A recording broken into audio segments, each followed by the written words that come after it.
The Democracy Forum brings you another not-to-be-missed webinar. Gilgit-Baltistan, Underdevelopment, Discontent and Disempowerment. Gilgit-Baltistan, a mountainous region in northern Pakistan, home to diverse cultures and languages, rich in natural resources, and strategically important as the entry point of the China-Pakistan economic corridor. Yet the region is often characterized by underdevelopment and a sense of political discontent and disempowerment. Its ambiguous constitutional status, lack of autonomy and ongoing neglect have created a cycle of socio-economic hardships for the people of Gilgit-Baltistan. What are the root causes of this social, economic and political marginalization?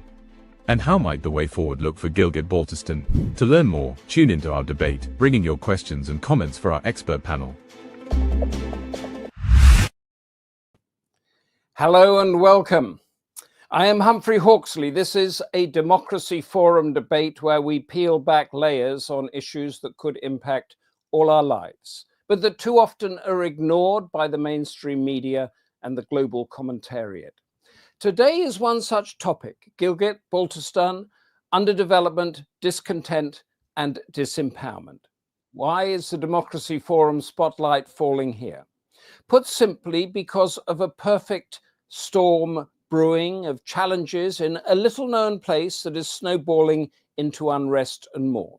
Here too is that deepening question of how Pakistan governs its people, particularly in far-flung regions, Kashmir and that insoluble impasse with India, the decades-long conflict, a threat of nuclear war, and its access with China.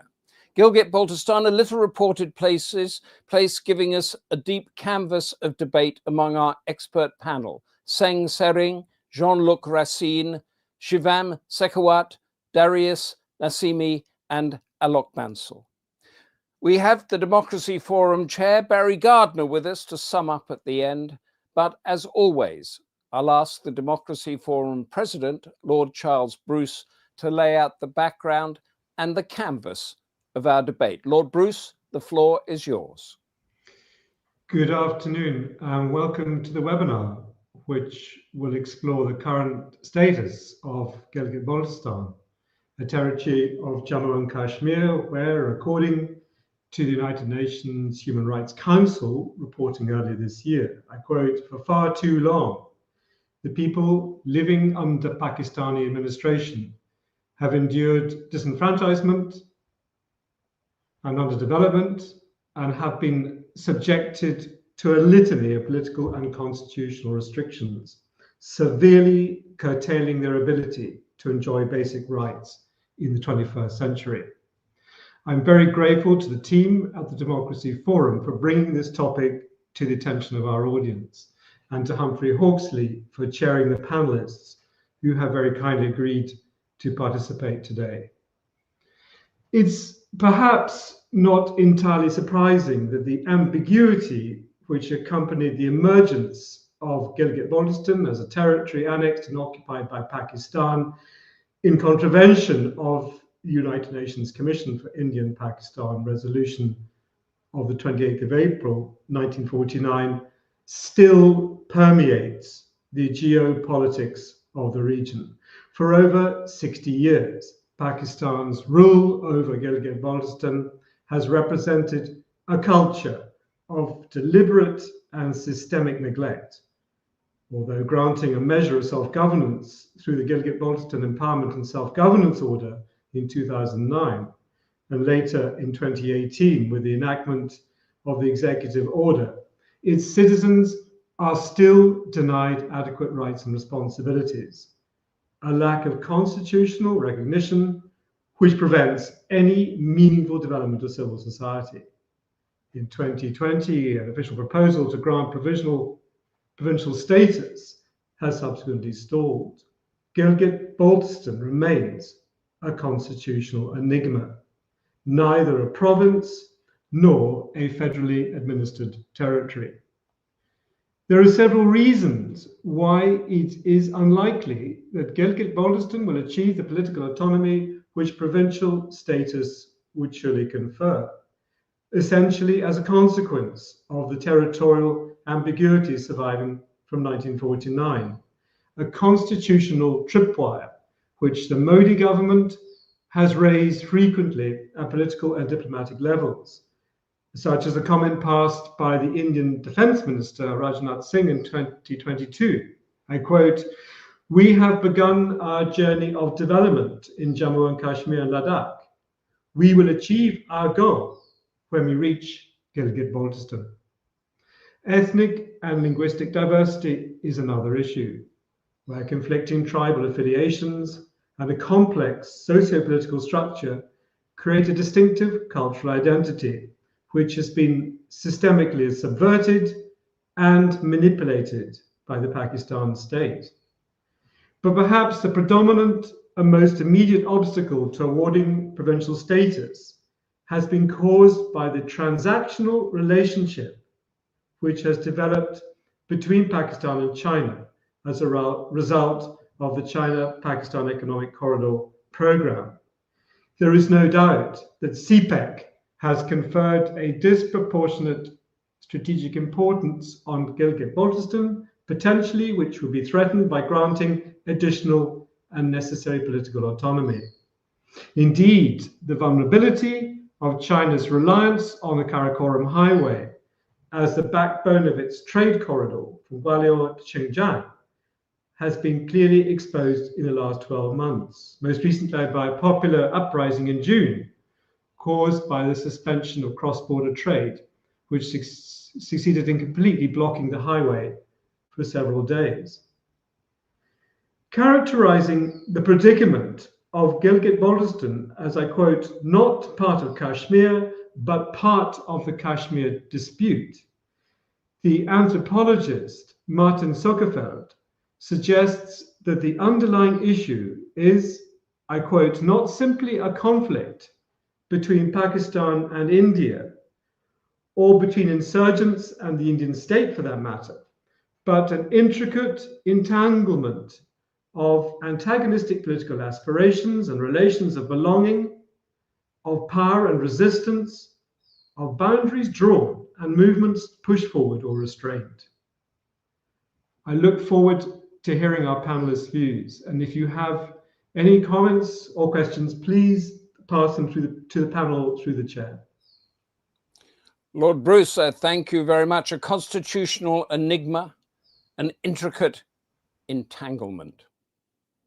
Our first panelist is Senge Sering, Director of the Institute of Gilgit-Baltistan Studies in Washington, D.C., where he is now. That was set up in 2010 and now works with the United Nations, the US Congress, the British and European parliaments, as well as think tanks and academic institutions around the world.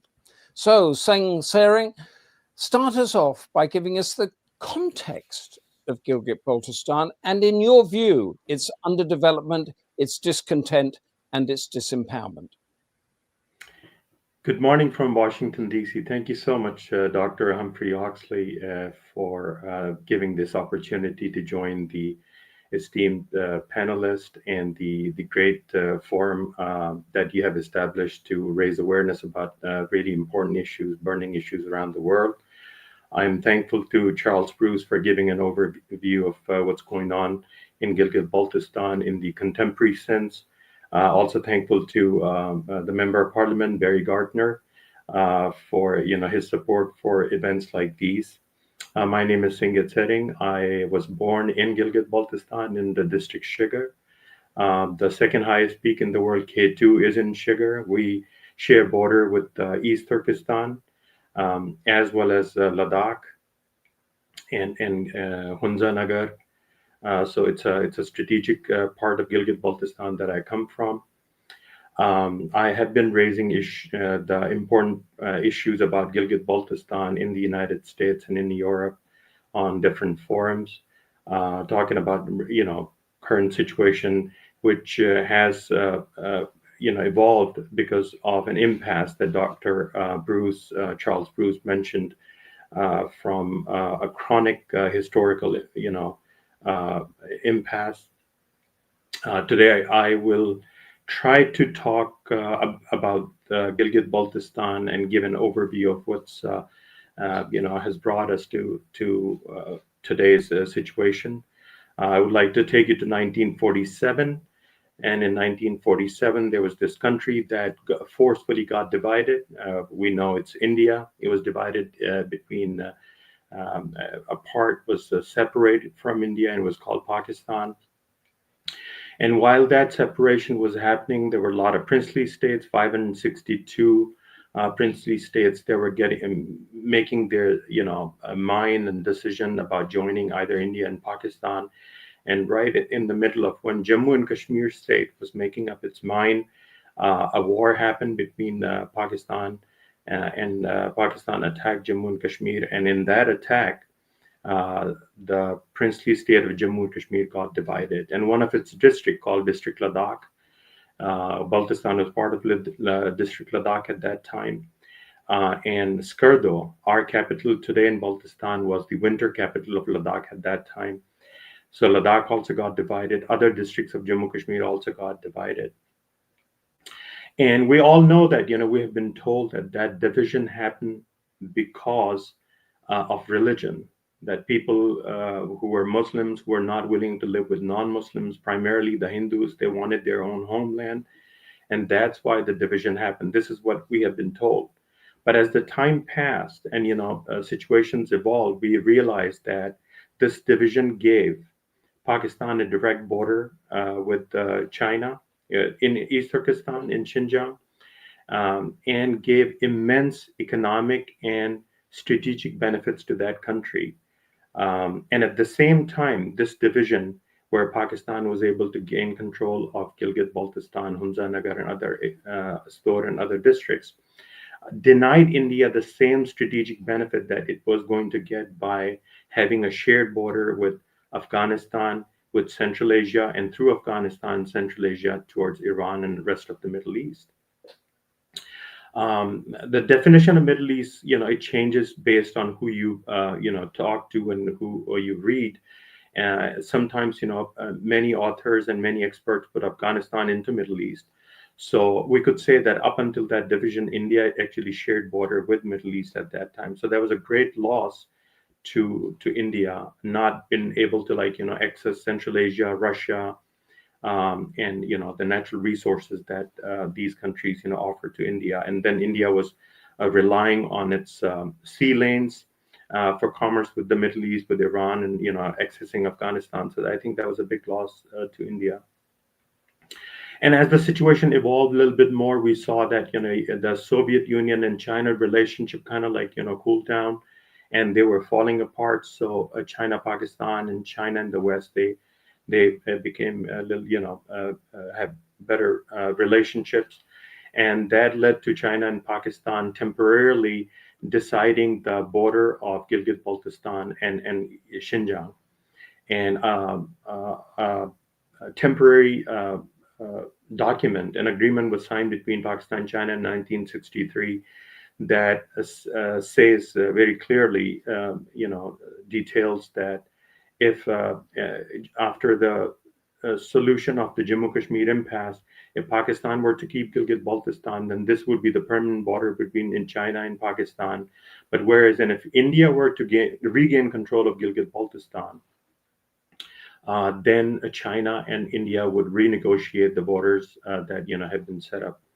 Now, this agreement that Pakistan and China signed denied Gilgit-Baltistan a direct border with Tajikistan, because up until then, the Mir of Hunza had claims over areas like Daftar and the valleys moving west of Daftar towards Tajikistan. So up until then, people of Hunza and the rulers of Hunza could move up to the Daftar Pass without any hindrances. But after China and Pakistan they settled their border, then we lost that control as well. So if India would have to renegotiate something, in future, then this is something that they need to keep in mind as well. Now, all the princely states that were divided between India and Pakistan, they were based on this irreversible and binding document called India Independence Act. And the ruler of Jammu and Kashmir he exercised his authority and gave letter of accession to the British government in favor of India, and that's why India claims Gilgit-Baltistan as its own integral part. And as Charles Bruce mentioned about Defense Minister Rajnath Singh mentioning about regaining control of Gilgit-Baltistan, and based on those irreversible and binding documents that Gilgit-Baltistan is considered an integral part of India. Now, because of 1963's agreement, we moved forward a little bit. It allowed in Pakistan and China to build Karakoram Highway. Karakoram Highway, brought a lot of potential to the local people, Gilgit-Baltistan, and they were expecting that, there would be trade with Xinjiang and Central Asia and would bring prosperity to everyone in the region. But what happened is that, as we saw, it became the conduit of jihad. Instead of having a normal trade with other nations, Pakistan started using Karakoram Highway for Afghan jihad activity and militancy and training and terrorism in that area. And that was a big setback for the local people, because not only that it denied any economic benefits and revenue to the local people, but it also brought huge cultural and religious problems to the local people. The Shia genocide were at peak at that time when Afghan jihad was taking place. We also saw, Dr. Humphrey, you want to say something? Senge, I just have to jump in because we have to sort of move on. We are time constrained, unfortunately. Yeah. I just wondered if you could, because the context you're giving us is absolutely brilliant, particularly the terrorism coming in there. Let us take the underdevelopment, discontent and disempowerment. What, in your view, in a nutshell, is the way forward? The way forward for us, we believe that, as I mentioned, in the beginning, Gilgit-Baltistan is a constitutional part of India. That is the only country that provides constitutional rights to Gilgit-Baltistan. Pakistan has failed to do that in the last 77 years. So our, a ray of hope that we see is that if we join Ladakh again, we have a constitutional umbrella under India, and we will able to have institutions that work for our own betterment as well as the betterment of thank you for that, because that gives us a way forward, albeit how intractable and impossible in the current geopolitical climate. Let's stick with that and think of it, and I'll come back to you again as we move through. Our next speaker is Darius Nasimi, who's founder of the UK Central Asia Business Council and of the London-based Afghan Government in Exile. He is also a refugee, as it were, from his homeland, and he's a former Conservative parliamentary candidate. We're going to go to him to look west from Gilgit-Baltistan, the instability and its strategic position, particularly concerning Taliban-controlled Afghanistan. Darius Nasimi, give us that context. Thank you very much, Humphrey, for the invitation. I just wanted to focus on a couple of things, actually. The first is the Wakhan corridor in the northeast of Afghanistan, which is part of the Badakhshan province, and then also about the CPEC as well.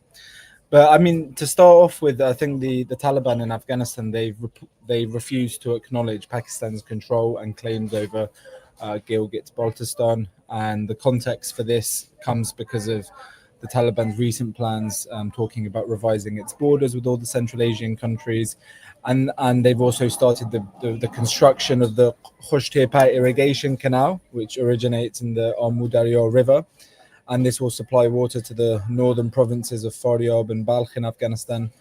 But I think the Taliban's non-recognition of Pakistan's claim is important, because it bolsters India's claims that it shares a border with Afghanistan, connecting India with the Wakhan corridor. And the Wakhan corridor, which is the small stretch of land in the northeast, shares a border with KPK in Pakistan, with China, with Tajikistan, and it has immense strategic value as well. And China also has a big interest, especially in Tajikistan. They've recently acquired, I think, land in the Pamir Mountains and building a military base there to counter the terrorist threat, like a counter-terrorism center in Tajikistan. So China has a very big, high stake in Afghanistan in the Wakhan corridor as well. And I think if you look at the history of the region, there's lots of glaciers as well in Gilgit-Baltistan, and historically it connected to China via the Silk Road, and there's lots of hydropower initiatives happening as well. And that's where I think I want to come to my next point, which is about the CPEC, the China-Pakistan Economic Corridor, because Gilgit-Baltistan is a really important part of that because of its location strategically. And that's why I think India has some concerns as well, because the CPEC is a major infrastructure project that connects China to the Pakistan's port, and it passes through the region as well. India objects to CPEC because it passes through Pakistan-administered Kashmir, which includes Gilgit-Baltistan, which India also claims, and they view it as a violation to their sovereignty and territorial integrity. And Pakistan considers the region as an integral part of its territory. And China is heavily invested in the CPEC and is keen on ensuring the stability in the region so that it can fulfill its project and meet its objectives. And I think the region's proximity to Afghanistan and the presence of various militant groups, as the previous speaker mentioned, adds to the complexity of the situation. And I think China's plan has actually strained the relations between India and Pakistan. And what are the motives behind the Taliban not recognizing the territory? I mean, there's lots of regional nationalism. There's opposition to Pakistan's border policies. I mean, they don't even recognize the Durand Line, which is a border between Afghanistan and Pakistan. And also, they want to assert ideological leadership beyond Afghanistan's borders. So Gilgit-Baltistan is in the crossroads of South Asia, Central Asia, and China, and it remains a disputed territory. But it is a very strategically valuable but also volatile region, sitting at the convergence of 4 nuclear powers, one of the world's most volatile insurgent regions. It borders China, it borders India's Ladakh, Pakistan-administered Kashmir, and also the Wakhan corridor in the northeast of Afghanistan, which is quite an important piece of land, I think, in the Hindu Kush or in the Pamir Mountains. So just to briefly summarize, I think China secures overland access to the Arabian Sea by bypassing the Malacca Strait. And I don't think Chinese presence is only limited to infrastructure. There's also intelligence operations. There's the surveillance that they also want to do, and it's more of a security zone more than a development zone. Once that's really tightly under control and largely off limits to any kind of scrutiny. But Pakistan treats Gilgit-Baltistan as a strategic asset, not just a democratic space. It refuses to integrate it constitutionally because then it would weaken its legal claim over all of Jammu and Kashmir. And I think India's position here is that India claims it as part of its territory, but doesn't really have any influence on the ground and little engagement with the people who live there. And their opposition is more around sovereignty concerns. But coming back to Afghanistan, I think the Wakhan corridor, which is that piece of territory in the Badakhshan province, it technically brings Gilgit-Baltistan into contact with Taliban-ruled Afghanistan, and their recent rejection of Gilgit-Baltistan as part of Pakistan, it reflects an emerging, Islamist ideological vision, challenging the colonial borders, discontent with Pakistan's dominance in the region, and also I would say a signal to the regional powers, India, China, Iran, that the Taliban see themselves as regional change makers or regional stakeholders, not just as rulers of Afghanistan. And I think it can also open some new risks as well. The transnational groups that are forming, threatening the CPEC infrastructure. Just to summarize, I think in terms of, sorry, were you going to say something, Humphrey? No, just summarize, and I want to come back to you on a couple of points. I mean, it was more around making sure that the spillover from Afghanistan is also controlled. I don't think we should just leave it unmonitored as a blind spot for radical groups. But also we need to center the people of Gilgit-Baltistan, because we shouldn't forget about the people who live there, the communities, the residents, but also create multilateral and multinational mechanisms, engaging all of the countries and not excluding any of them, because they are the neighbors of the region. That's can I just come back to you? Who does recognize or acknowledge Pakistan's control of Gilgit-Baltistan? Well, I mean, I think Pakistan itself, of course, has that claim. Of course, but outside of Pakistan, I'm not quite sure if any of Pakistan's allies also support Pakistan's claim. Okay, so Senge Sering, if you're still with us, and I hope you are, do you know who else apart from Pakistan acknowledges control of Gilgit-Baltistan? Well, there's a lot of verbal rhetoric. For instance, Turkey would, support Pakistan in some way. China would support Pakistan in some way, but as far as constitutional aspects is concerned, every country in the world consider it a disputed area. And okay. But the interesting thing is that on the Indian side, there are 4 countries that show Gilgit-Baltistan as an integral part of India on their maps, on their own local maps. Well, maps in South Asia are hugely disputed. Can I just get back to Darius? Thank you very much for that. Darius, do you think that Senge's way through, which is that India is recognized as the government of that, has got any hope in the next 50 years or 100 years? I mean, I don't want to get into the whole discussion around who claims which area, because I know that it's quite contentious. No, we're not talking about claims. We're talking about a way through an impasse to a problem that could flare up. What is the solution to this problem, would you say? I think in terms of solutions, we need to look at aid, we need to look at investment and infrastructure. It must be made conditional on local benefit, not just government-centric sovereignty claims. But I think India can play a very crucial role, an important role as a regional power. But from the perspective of Afghanistan, I think there should be more multilateral oversight, because each country has its own interest. But India, I think, definitely can play an important and strategic role in providing that oversight. Okay, that's a very interesting insight. Darius Nasimi, thank you very much. Stay with us until you have to catch your ferry, but we appreciate you joining us. Our next speaker is Dr. Jean-Luc Racine, Senior Emeritus Fellow at the Center for South Asian and Himalayan Studies and a Senior Scholar at Asian Think Tank in Paris. He's the author and editor of numerous books and papers on India, Pakistan, and Asia. He's on the editorial board of Asia Trends, the India Review, and Politique Internationale, that's a French magazine.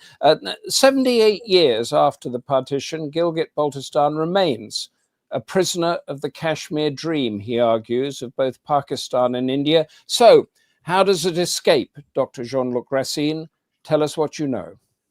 Well, it's quite a challenge to say there is a way out of this conundrum. You said it, the question has been opened more than 70 years ago. And there was a time when General Musharraf was in power and the BJP, not Modi, Mr. Vajpayee was in power in Delhi. There was a time when it seems that perhaps there would be a kind of unofficial settlement, but a pragmatic one, saying that LOC would not be a recognized border, the line of control dividing Kashmir and Gilgit-Baltistan at the north of the line of control. But the line would be open to family which may have been divided at the time of partition. Trade might be made possible, etc. And this collapsed very quickly because there was opposition to this kind of pragmatic adjustment, both in Pakistan and in India. What's striking for the external observer is that all along the history of Pakistan, but more particularly since the 1970s.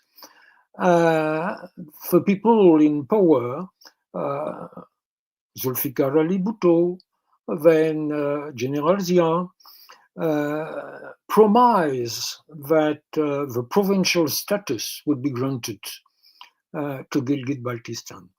But it never happened.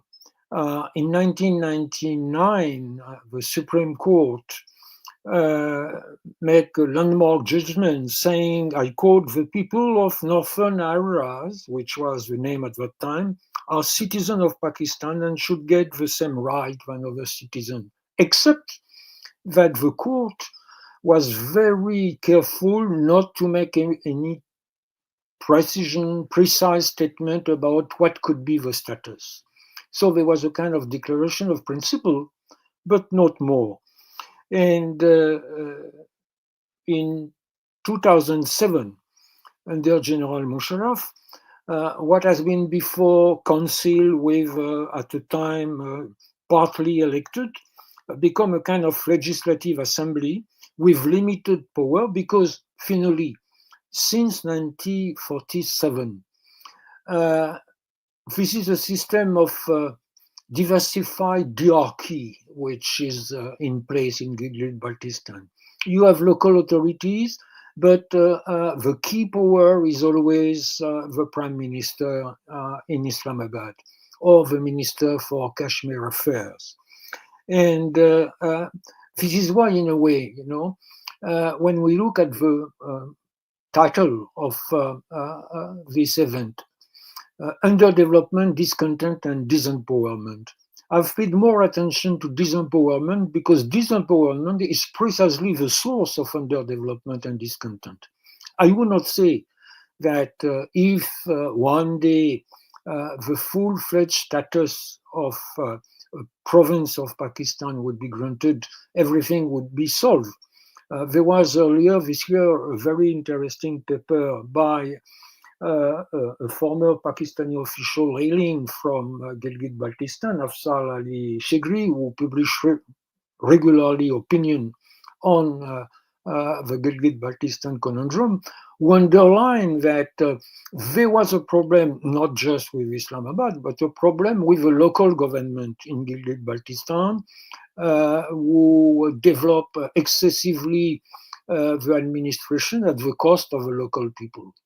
So it's a very intricate situation.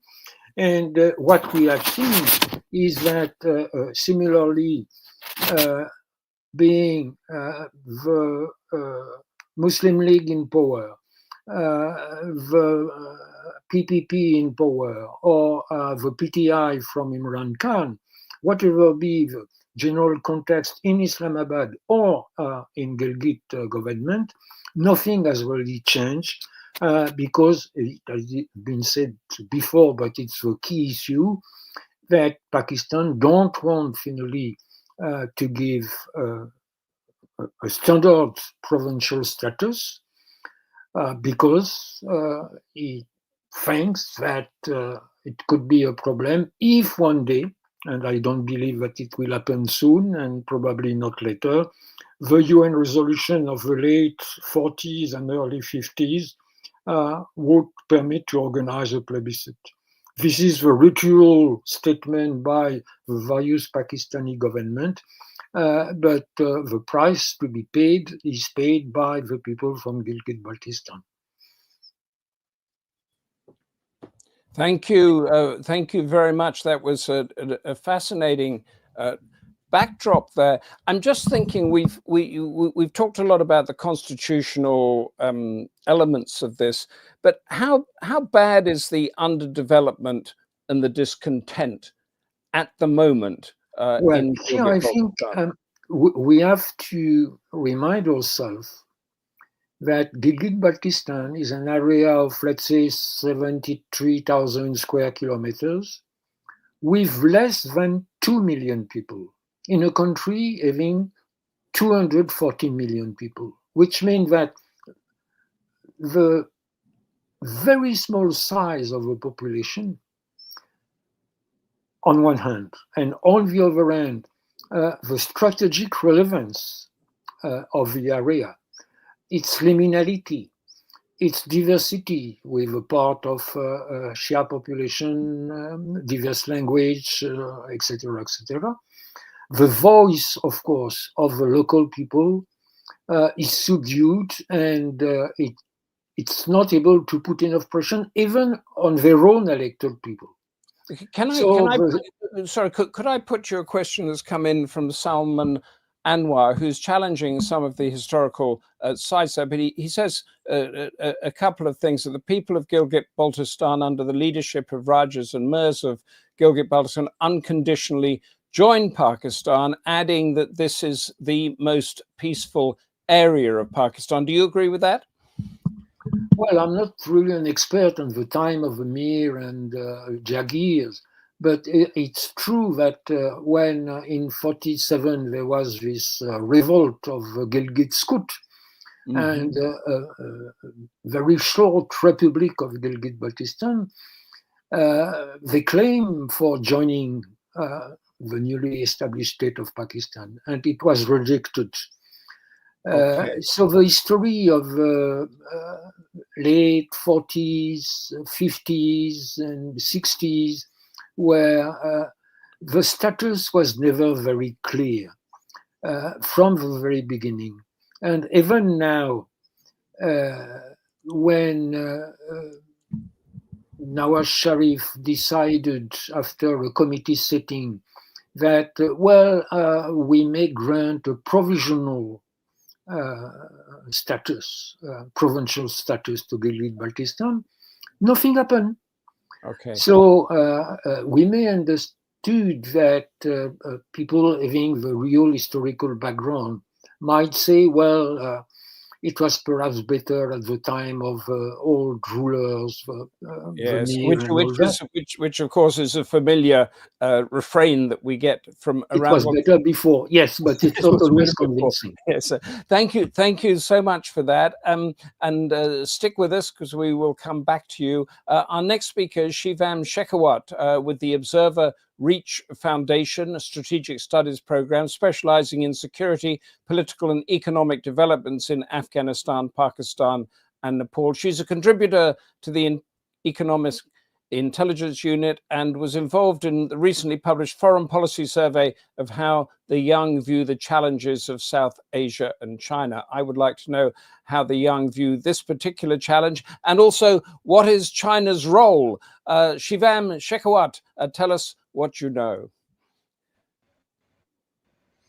Thank you so much, Mr. Hawksley, for having me join the panel, and thank you so much to the other panelists for their very insightful comments.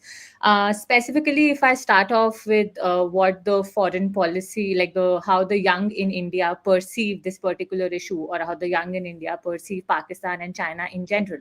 So what we found, and not just for this particular iteration of the survey, but we've been doing the survey for the past 4 years, what we found is that a majority of young Indians perceive the border conflict with China as the #1 challenge facing India's foreign policy.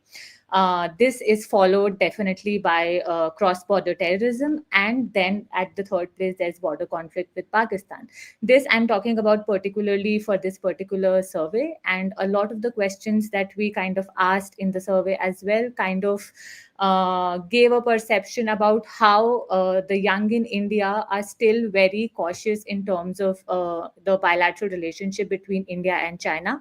They have expressed caution about China's intentions vis-a-vis its interactions with India.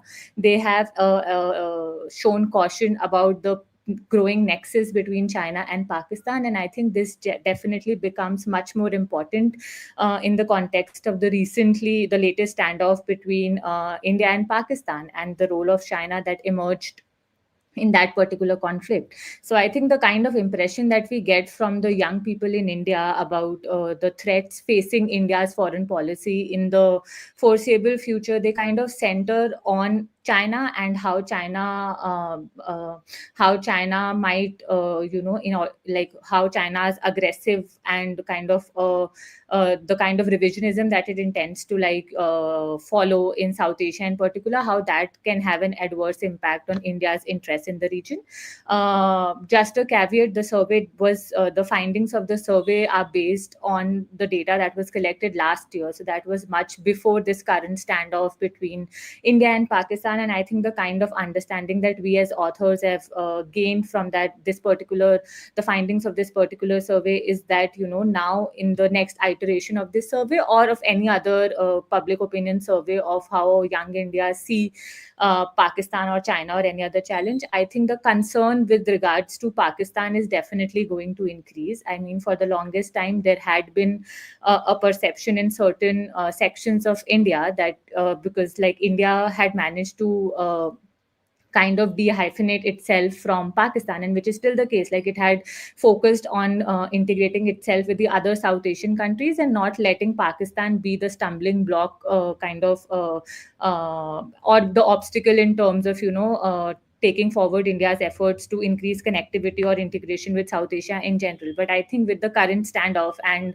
the fact that there was a gruesome terror attack on Indian tourists in April, I think that is going to now set the tone in terms of there being more caution towards Pakistan and also more caution towards the growing relationship between Pakistan and China, this is the point from where I'm going to get on my the next point that I'm going to make about this particular case. So a lot of the other panelists also mentioned this about the growing role of China in Gilgit-Baltistan and how it falls into China's overall the China-Pakistan economic corridor and China's overall strategic and security interests in Pakistan, and why this particular project, this particular corridor, and why China's relationship with Pakistan is important for China's ability to kind of further its own interest. Just to keep my comment short, I think I'll just focus on the fact, we discussed how there's a sense of disempowerment in the people of Gilgit-Baltistan. There have been sporadic reports of protest, and there were recent instances where the Karakoram highway was blocked for a very long time by the protesters, and there's brewing discontent with regards to how the rights of the people are being being leveraged by the Pakistani state to just secure China's own vested interests and their vested interests with China.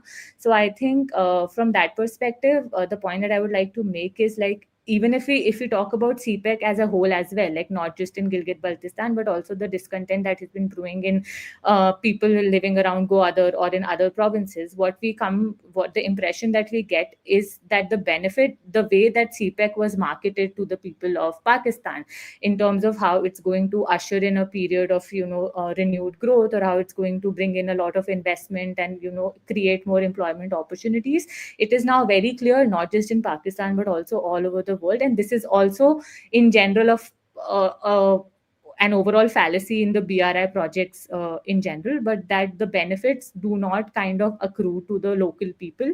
A lot of the benefits are enjoyed by China and Chinese personnel and not the local population. So specifically in the case of Gilgit-Baltistan, when the CPEC began in the initial years, there were a lot of there was a growing influx of PLA soldiers in the region as well, and a lot of the contracts of local miners or other local level workers who were kind of sold the idea of how this is going to usher in a fresh wave of economic investment. They did not get the space to kind of reap in the benefits.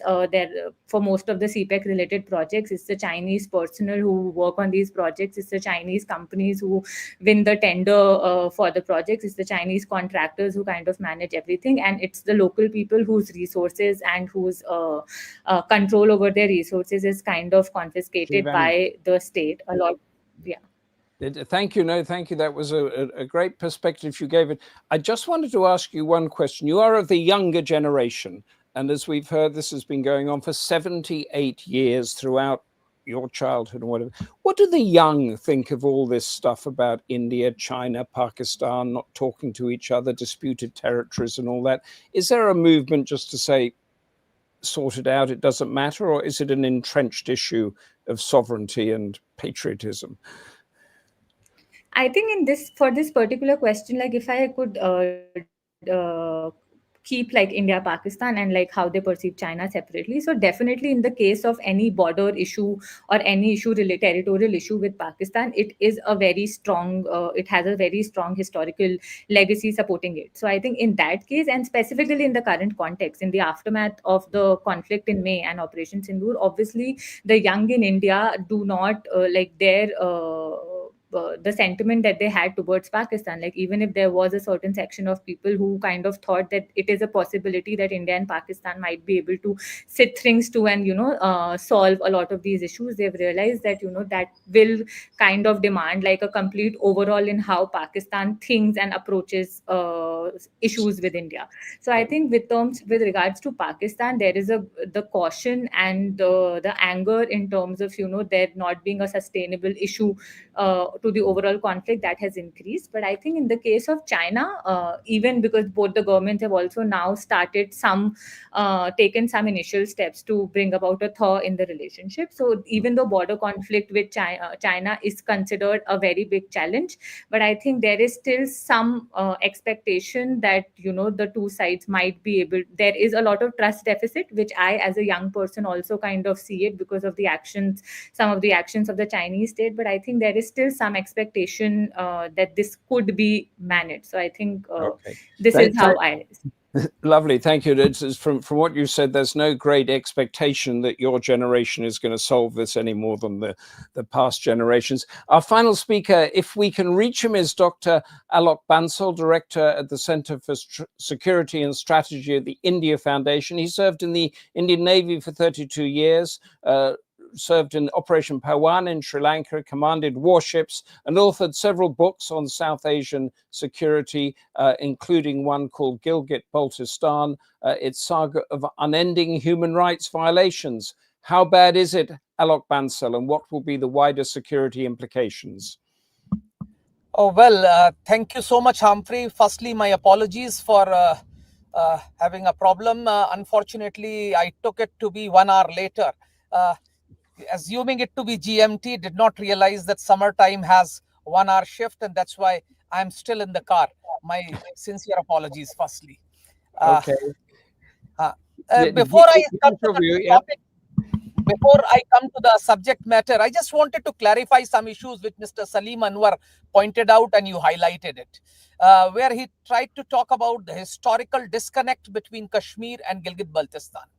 The fact of the matter is that Gilgit-Baltistan has had linkages not only with Jammu and Kashmir, but with the rest of India as old as Mauryan period. In fact, the identity of the Gilgit city is a Buddha statue called Khankha Buddha, which is just outside Gilgit city, which was built during the Mauryan period. This part was also an integral part of Jammu Kashmir during Kushana Empire and subsequently during Lalitadet's empire, and also subsequently during Sultan Shihabuddin's empire. It was an integral part of the Mughal India. In fact, the princes from Baltistan served in Agra court as vassals of Mughal emperors. So to say that it is just a recent construct from 1846 is deeply flawed historically. So that's as far as historical connection between Gilgit-Baltistan and India or Jammu and Kashmir is concerned. So having settled that part, and having said what the UN resolution was, which wanted Pakistan to remove all troops from this particular part, making it legally and constitutionally an integral part of India. Having said that, right from 47-48, Pakistan has treated this particular arena as a colony. In fact, if you remember from 50s, one joint secretary sitting in Karachi would administer Gilgit-Baltistan. There was no local administration. There was no local government because people were worried about the people of Gilgit-Baltistan. Pakistanis knew that these people never wanted to be part of Pakistan, and they would, given the first opportunity, probably break away from that. And that is one of the reasons why till 2009, there was no modicum of local governance. It's only after 2009, when the region which was called northern areas of Pakistan has been renamed as Gilgit-Baltistan, that some modicum of local governance has been brought in. But even today, all the major decision-making powers are held by the government in Islamabad. The military rules the roost. People moving from one place to another have to take permission from military. And this is primarily stems from the fact that the population in Gilgit-Baltistan is overwhelmingly Shiite. Both Smileys as well as Ithna Sharias constitute a clear majority in Gilgit-Baltistan, and Pakistan has never been able to come to terms with this region which has a Shiite majority. More significantly, people take pride in their culture, their rich culture which is predominantly pre-Islamic, their linguistic diversity which does not exist anywhere in Pakistan, and the growing radicalization in Pakistan is trying to overwhelm their unique and rich cultural identity. And that's why people are unhappy with it. People have been demanding that linkages with Indian Ladakh should be established so that they could assimilate their culture, they could integrate their cultural identity and get back. There have been a movement in Skardu to move away from Persian script towards Tibetan scripts. All these clearly show people's yearning to get back to their roots, to integrate with their roots. And consequently, Pakistan has never been happy with this particular state. And they have been indulging in lots of human rights violations. There have been numerous sectarian conflicts which have been engineered by the establishment whenever the people of this region have demanded any constitutional guarantees or autonomy, which has consistently been denied. Economically, this region is extremely rich. As you know, in the pre-independence era, till 40s, the vassals of this area, the Mirs and Rajas, which Mr. Salim Anwar talked of, used to pay their tribute to Maharaja of Jammu and Kashmir in gold dust, because the rivers of this area carry a lot of gold. There are huge mineral deposits. There are huge hydropower potential. Till 96, 80% of the tourists coming to Pakistan would come to Gilgit-Baltistan. Despite so much of economic revenue generation, the people are living in stark poverty. Just a few days back, Chilas created a record in South Asia when it touched a temperature of 48.5 degrees centigrade.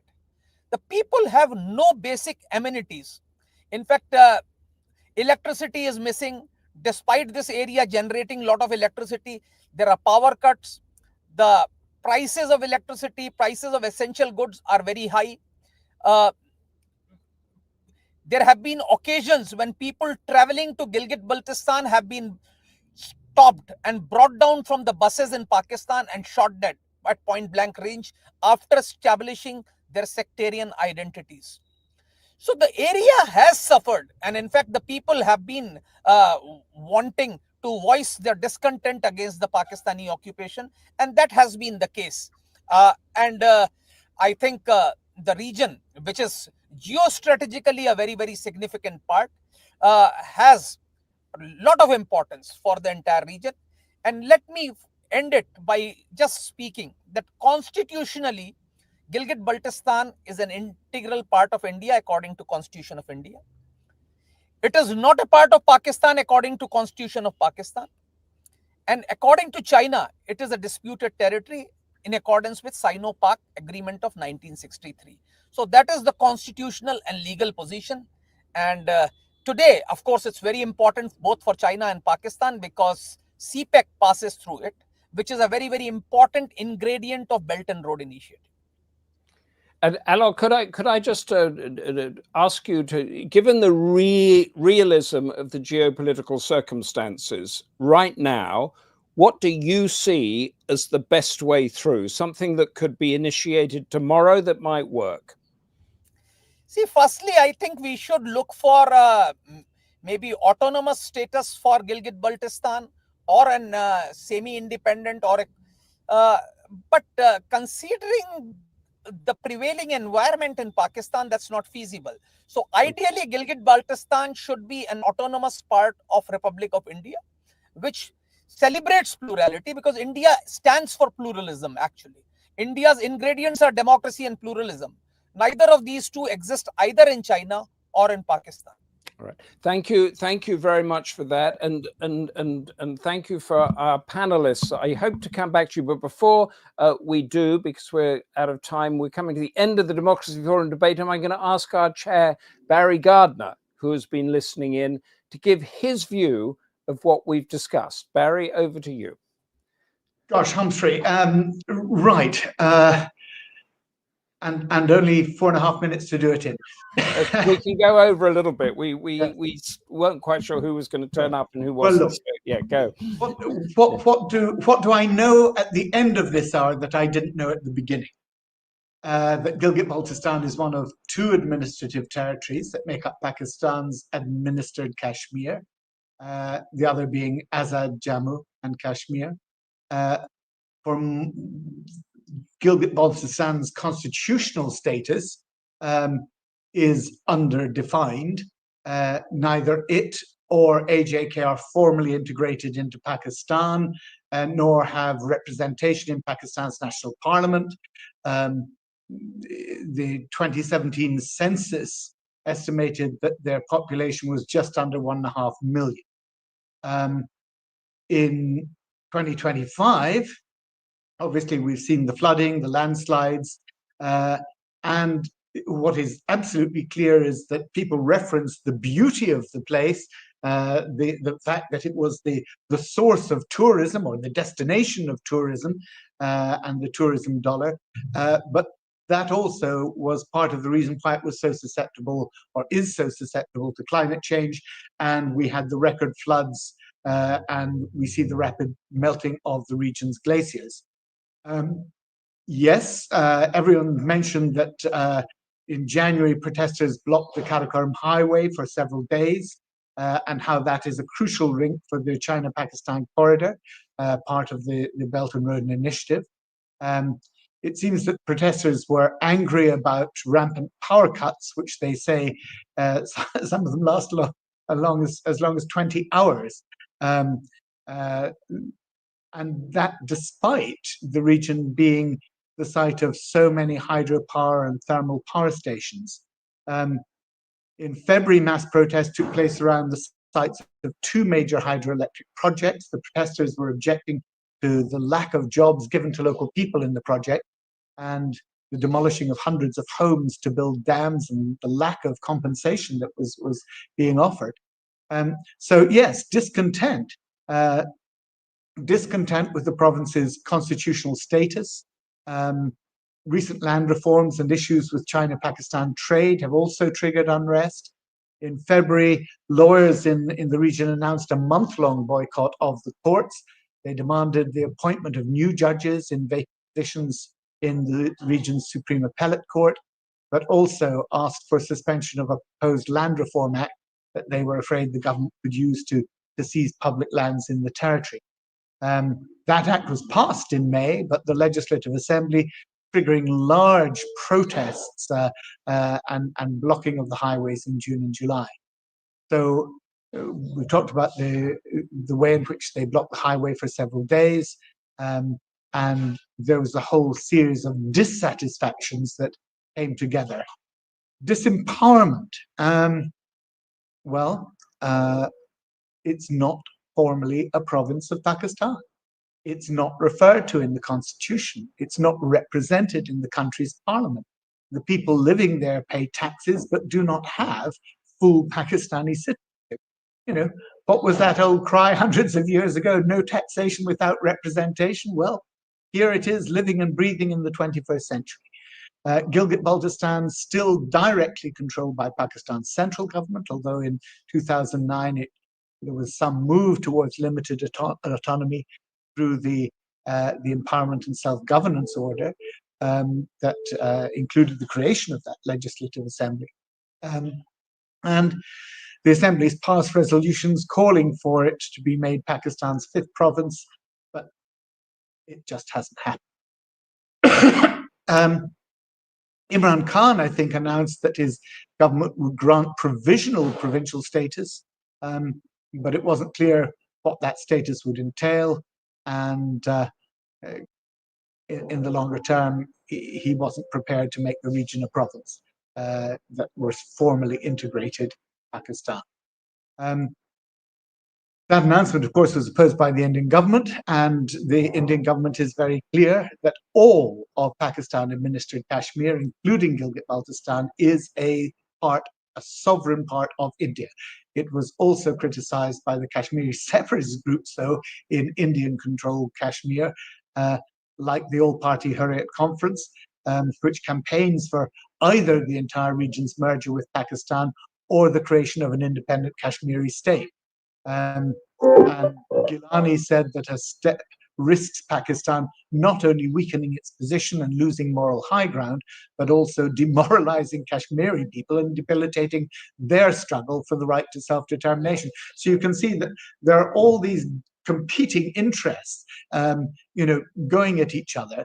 But the one solid here is the claim of India that it is and always will be part of India. It would appear that most people in Gilgit-Baltistan support more autonomy. Whether they support becoming a province of Pakistan, we should see. But the official position is that it is part of Kashmir for as far as the Pakistan government is concerned. And the people of the region are considered as part of Kashmir. And this is the ongoing, if you like, problem and dispute. So yes, there is discontent. Yes, there is all sorts of underdevelopment and disempowerment. And you know what we haven't talked about, Humphrey? How we solve the problem. Well, we have asked a couple of people, but I wanted to say to you, Barry, does the British government recognise anything to do? Well, what's the British government's view on this place? Because it does sit between, I think, as we heard, 4 nuclear powers. You're well aware, Humphrey, that the British government's position is and remains that the disputed territories of Kashmir are a matter for the settlement between the parties of Pakistan and India. And that it is for them to determine that dispute, not for an outside and certainly not for a former colonial power to try and intervene and do so. Right. I won't bring Donald Trump into this, but thank you very much, Barry. And I am going to stretch it a little bit because Barry raised a very good point of how do we get through. Can I go through each of our panelists about what next, but just in a couple of words? Should India take it? Should Pakistan keep it? Should the UN control it? Come up with a solution for us. Senge Sering, give us your solution. You did before, give it again. Yes, I think, it is impossible, even if the 240 million people of Pakistan unite, they cannot make Gilgit-Baltistan their province. It's impossible to change their constitution. India already considers us. I was born an Indian citizen, according to Indian constitution. It got to go back to India. We need to move on. We need to look towards a country that is stable, that is the third largest economy in the world, and it is going to bring prosperity to the people of the region. And we got to be more realistic, and that's the way forward. Okay. Back to India. Jean-Luc Racine. Well, in fact, I don't see any solution. No solution. I'm going to stop you there. Shivam Shekawat. I agree with what Mr. Sering said. I think India sees it constitutionally, it's as a part, as we all discussed, that it's with the state of Pakistan and how things go within that country, ensuring that the people of Gilgit-Baltistan's interests are ever secured seems like a bleak possibility. So I think for a long-term sustainable solution does necessitate that it goes back. In the long term, under India's control in whatever constitutional enigma it might be. Darius Nasimi, I think, has taken his ferry to France. Alok Bansal. Alok, muted, I guess. Yes. Just unmute myself. As I said clearly, Gilgit-Baltistan is an integral part of India as far as India's constitution is concerned. generations of Indians have grown up drawing a map of India, which includes Gilgit-Baltistan. Yeah. So any change in that is, I think, not feasible, not practical for any Indian government. And I think considering the cultural, linguistic, and religious plurality of Gilgit-Baltistan, I think their future lies in being a part of India. As part of it. Thank you very much. And I won't get back to Barry to ask him because he said that he can't really answer as an MP for the ruling party. But thank you very much for that. Yes, and so Senge Sering, Jean-Luc Racine, Shivam Shekawat, Darius Nasimi, and Alok Bansal, thank you so much for your contributions and insight into this debate. Our next Democracy Forum is on July the 29th, Supply Chain Vulnerabilities and the Need for Diversification, which is a pressing topic on all our minds. Thank you all for being here. Thank you for the audience. My apologies to some of the questions which we didn't have time to get in, but do keep them coming next time. And thank you, Democracy Forum, for making this a fascinating debate. And until next time, everybody stay safe and goodbye. Have a good evening. Goodbye.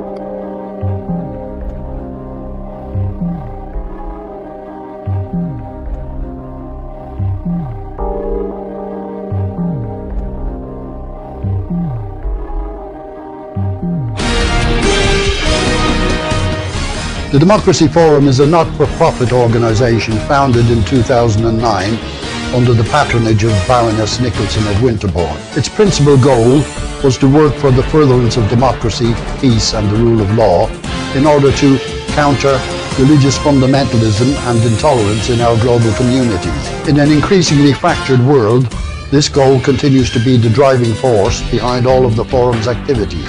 Lord Charles Bruce is the current president of the Forum. Since its inception, the Forum has hosted and co-hosted seminars on a wide variety of topics relating to democracy and human rights across the world. The Democracy Forum encourages academics, students, journalists and other socially and politically conscious people to attend our seminars and to participate in the question and answer session. Details are available on our website, thedemocracyforumlimited.com.